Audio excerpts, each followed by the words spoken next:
In today's video, we're going to learn how to find the greatest common factor of a set of numbers. In order to find the greatest common factor, we first need to know what a factor is. A factor is all the numbers that multiply together to give you another number. So, for example, number 1, we have 12 and 18. So to find the greatest common factor, we're going to list out the factors of both 12 and 18. So we can start with 12.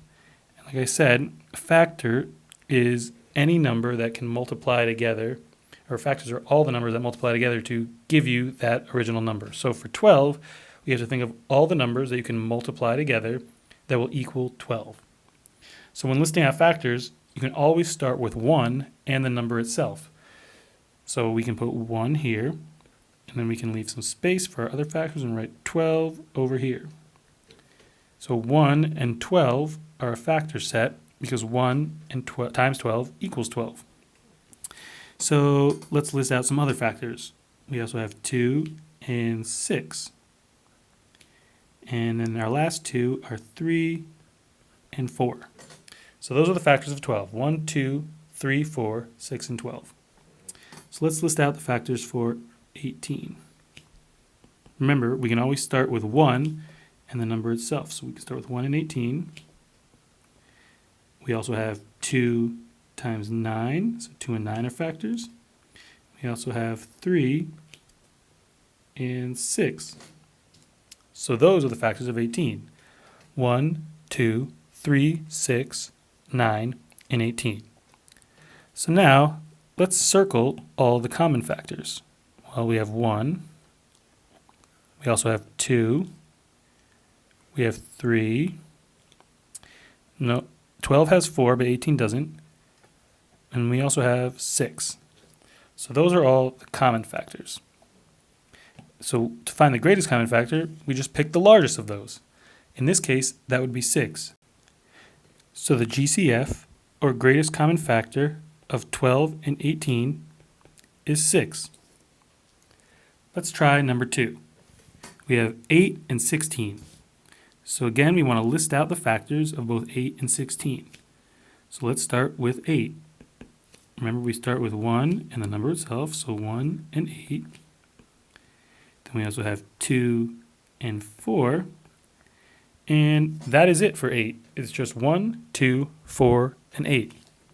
Let's list out the factors of 16. We have 1 and 16. We can also do 2 times 8.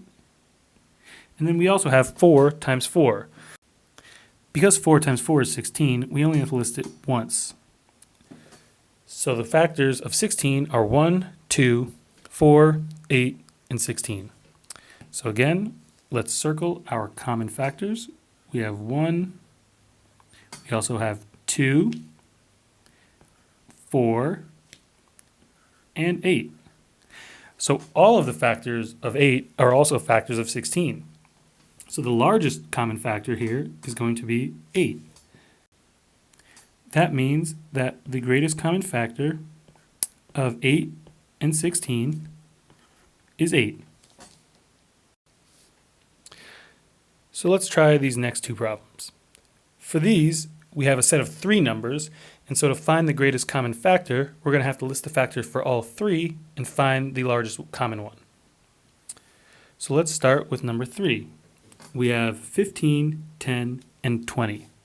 So let's list out the factors for each. We'll start with 15.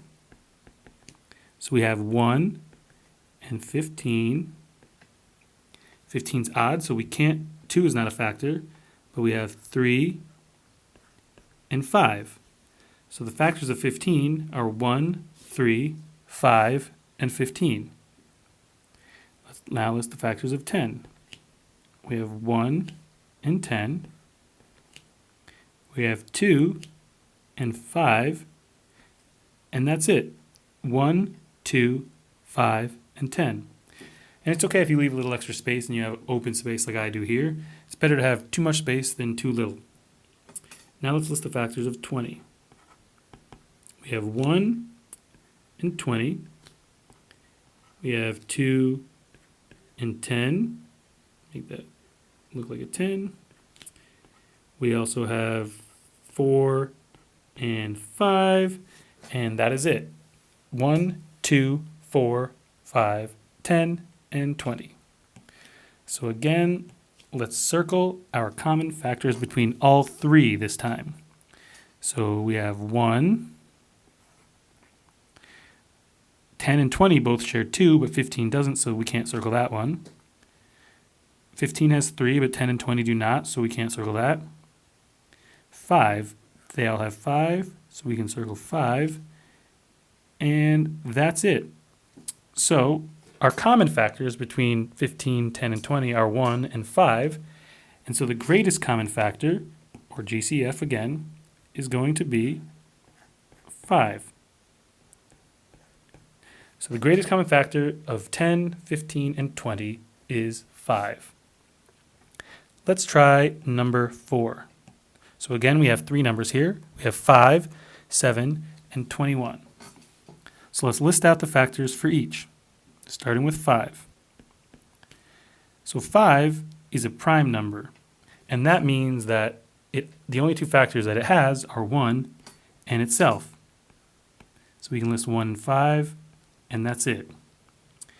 Now our second number is 7. 7 is also a prime number, so its only factors are 1 and 7. Now we can list the factors for 21. We have 1 and 21. We also have 3 and 7. So let's circle all the common factors of 5, 7, and 21. So they all share 1. The only other common factor is 7. That's between 7 and 21, but 5 doesn't share that factor. So our greatest common factor here is 1. And this can happen sometimes. And a tip is, anytime you're looking for the greatest common factor of a set of numbers, if at least two of those numbers are prime numbers, the greatest common factor is always going to be 1. And that is, again, because prime numbers, the only factors of prime numbers are 1 and the number itself. So unless the number is the same number, then the only common factor they would have would be 1. Hopefully now you guys have a better understanding of how to find the greatest common factor between a set of numbers. Thanks for watching.